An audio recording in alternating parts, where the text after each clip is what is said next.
Welcome back to Zero Dark Emissions. In this episode, we'll be sanding, cleaning, and painting all of the fixed chassis components and getting that chassis back together again. I'm not going to show you all of the prep work for all of the parts. It's just really tedious and boring work. But I think it's worth showing a little bit with the main frame rails and then one of the smaller, more intricate parts, starting with just a basic cleaning of all the gunk on the main rails before sanding. Before we continue prepping these rails, I want to talk about the shims that we will be installing between the chassis cross members and the frame rails. I'll be having these shims laser cut by a company called OshCut. Basically, I can upload an electronic file to their website, and then they can feed this through their CNC laser machine and cut the part perfectly to my design. There are some other companies out there for this, and this is not a sponsored video. But I like OshCut in that their site runs your design through their check to make sure it is possible to produce on their end. This isn't that critical for a simple plate like our shims, but it comes into play for more complex parts where bending is involved. For this simple part, I can just use a 2D CAD program, but later I will have some 3D parts with bends, and I will be using a program called Fusion 360 for those parts. From Fusion 360, I can export a file that will provide OshCut with the geometry for the cuts, but will also provide information for the bends. Here's the design of my shims in my CAD program based on measurements that I took from the frame rails, and this will be exported into a file that their system can use. I will first print out paper templates of the shims in order to check them against the actual rails before I order the parts. Alright, so here's the paper template that I printed out from what you saw on the screen, just to make sure it's good. And you can see I'm just kind of oversizing all the holes here. And so this all looks good. And then there's two smaller ones that go here. So there'll be one there. And then there's one here. That line, the square lines up with the piece that marries into that, but actually goes this way. So that's going to shim out all this stuff for us. Okay, so with the shims ordered, we will continue now prepping the rails, getting all the remaining loose paint off, and also providing a good profile for the new paint to adhere to. For the most part, I will be using a sander as well as sanding by hand, but I'm using a grinder to start here to be a little more aggressive, and also I'm grinding down some original welds to smooth out the surface where the battery box support flanges will sit on top of.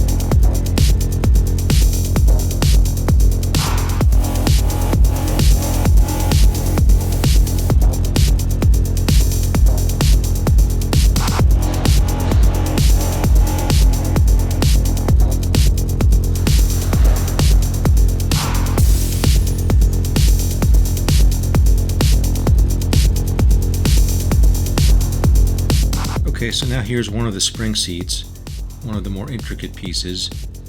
Again, I won't show you all of this tedious work, but just a little sample. And you can see here that I'm using a number of different things, including a pick tool, just to get all of the flaking paint off, as well as sanding both by machine and by hand, as well as wire brushing also by hand and with my cordless.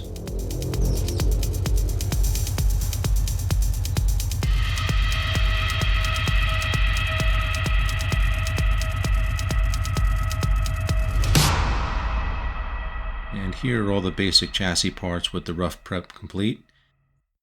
And here's what my workbench looked like when I was done. Total mess. Before I continue, I did need to modify the two lift hooks that mount toward the rear at the outside of the main rails at one of the cross members. Since we are shimming the rails out, it moves the bottom mounting holes off of the hole in their counterpart below, and so the holes need to be expanded so that they align. Fortunately, my friend Rob has all of the fun welding tools and is using his plasma cutter to make short work of these holes. And this is why we forgive him for being a Chicago Bears fan.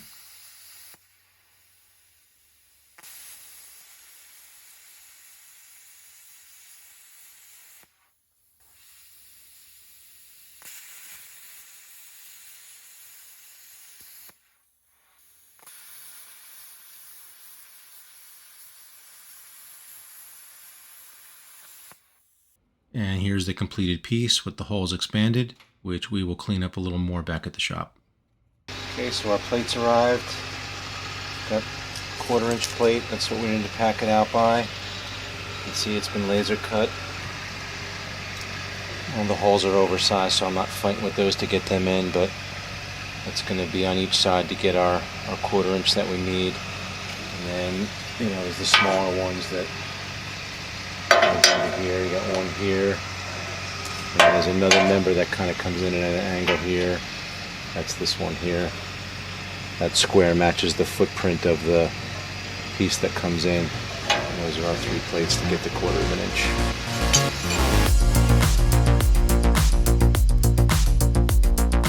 Next we'll be cleaning the parts. I'll be using a single component moisture cured coating by KBS Coatings called Rust Seal.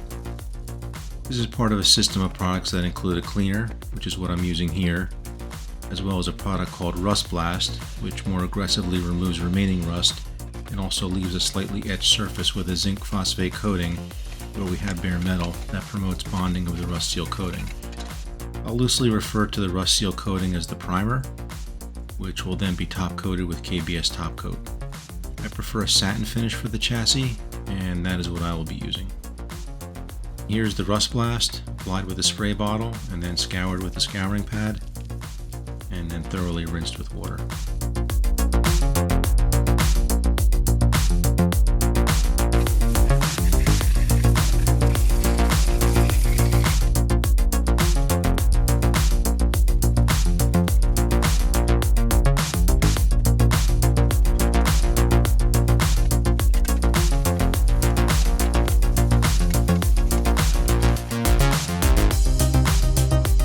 We can apply the Rust Seal primer.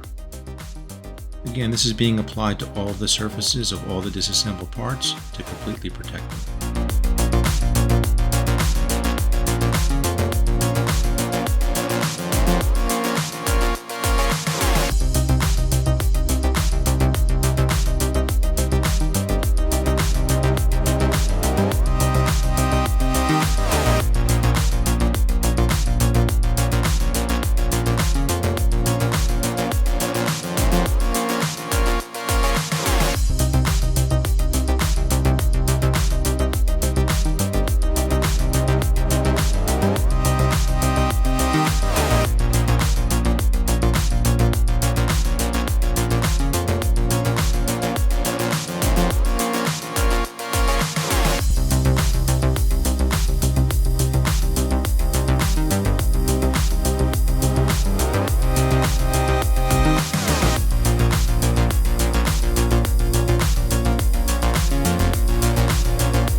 Now that all of the parts are primed, we can start reassembling. We'll start with the basic main rail and crossmember assembly on the floor before placing back on the jack stands. And for this initial assembly, we will not tighten any of the bolts yet.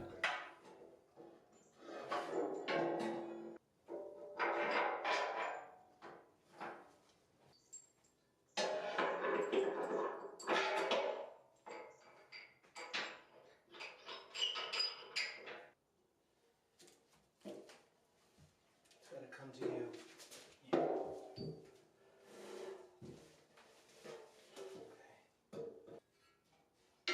Here's one of our 1/4 inch shims going in.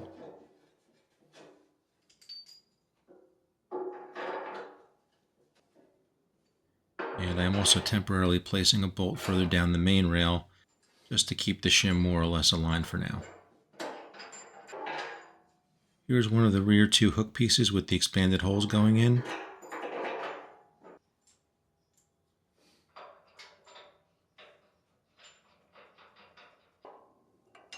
And here's a closer look at that modified rear hook piece.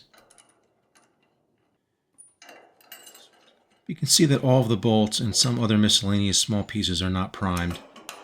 We will be applying another coat of primer over the entire chassis after it is assembled in order to get these items coated and double up the primer on the rest of it.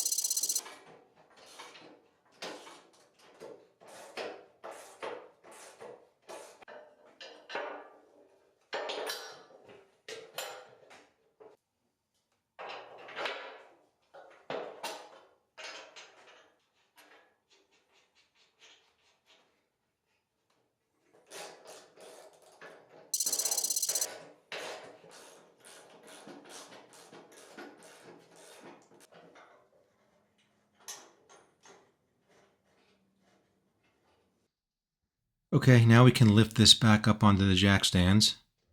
It's a little heavy at this stage, but manageable. Note that we kept the jack stands at the same height as when we took it down.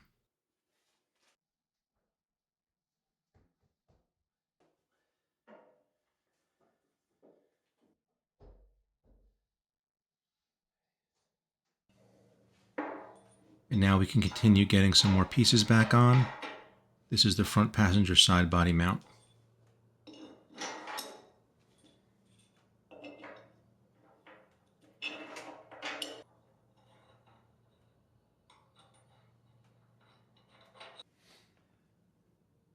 Note that for most of these bolts, I'm just putting them in loosely for now, until I make sure everything is put together correctly. But this body mount is relatively simple, so we can send it home now. I'm using Loctite Red for all of the fixed chassis bolts, and that will come later for the bolts that are being loosely installed now.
You may have noticed in my previous videos that the chassis was wobbling a little on the jack stands. There was a wobble between the front driver's side jack stand and the one diagonally across at the rear passenger side. This is since the 4 points where the chassis was being supported were not coplanar with my garage floor slab. And to help ensure that the chassis is being reassembled the same as it was disassembled, I placed a steel shim at the jack stands at these 2 points so it would go back together the same way. And this will also eliminate the wobble as we rebuild. Related to this, the Humvee chassis does not have that much play between connections. There aren't any elongated holes to adjust tolerances, so I don't think I can really screw up the reassembly too badly in that respect.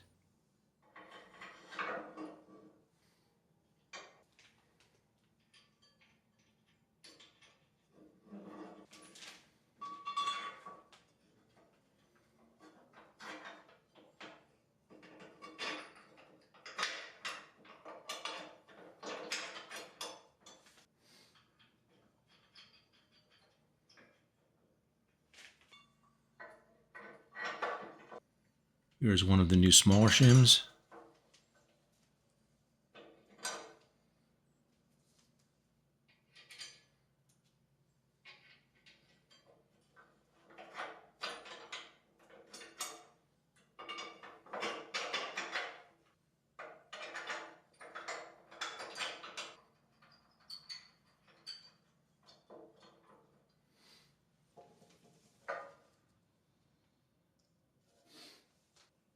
Another simple piece that can be fully tightened now with Loctite applied.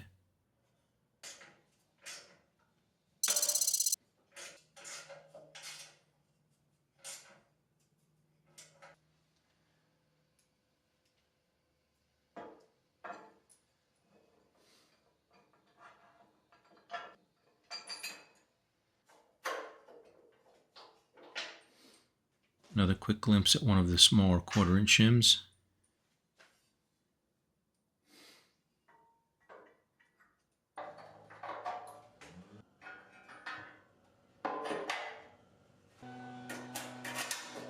Here you can see the camber shims at one of the upper control arm brackets being reinstalled.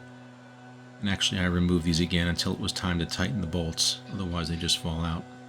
These are to adjust wheel camber, and as mentioned previously, my rear wheels had some positive wheel camber, where the top of the wheels were projecting out and the bottom projecting in.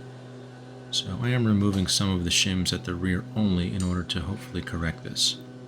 It's probably a more scientific way of doing this to ensure that we get zero camber, but I am just taking a shot in the dark to hopefully get it close. Note that the slots face up, presumably so that they can be removed or replaced or added to as needed later on.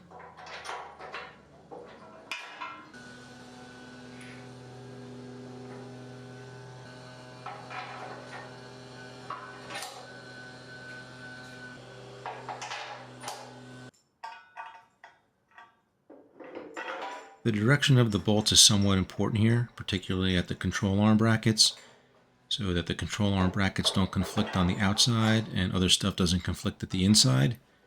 And some of these bolts are reversed from what they should be, but I'll go back later and verify the direction before tightening everything down. In addition to bolt direction, the other important thing to keep straight is where multiple pieces share the same bolt, as you probably saw in multiple areas, and just getting all the required pieces together when the bolts go in. By the way, all the bolts, nuts, and washers were thoroughly cleaned and sanded at exposed surfaces in order to accept new paint.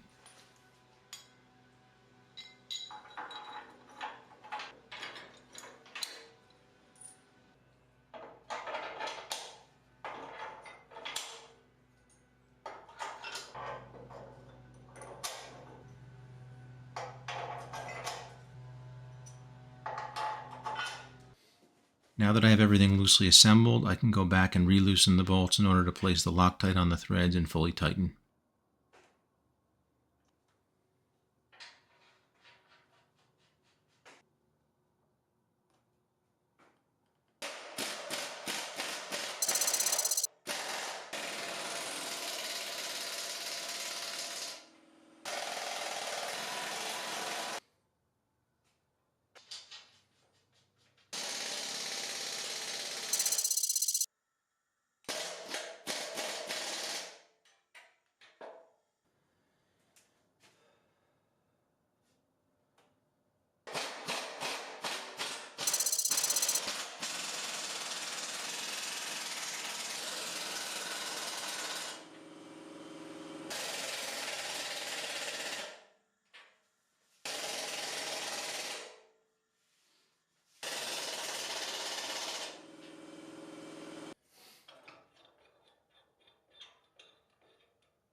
Here you can see now where I'm adding the camber shims back in, now that I am ready to tighten the slots facing up.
So with everything back together and all tightened down, we can go ahead and get that second coat of primer over everything.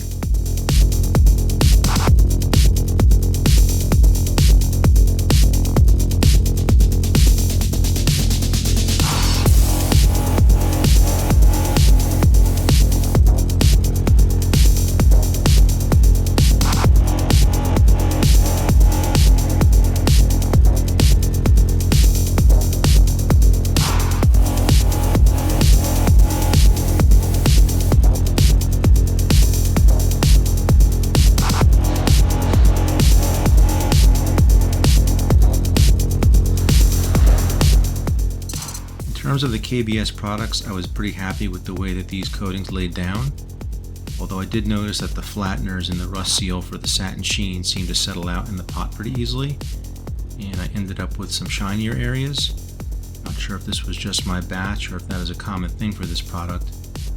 Fortunately, the top coat seemed to hold together much better and also seemed to require less mixing, and so the final finish was much more consistent with regard to the satin sheen.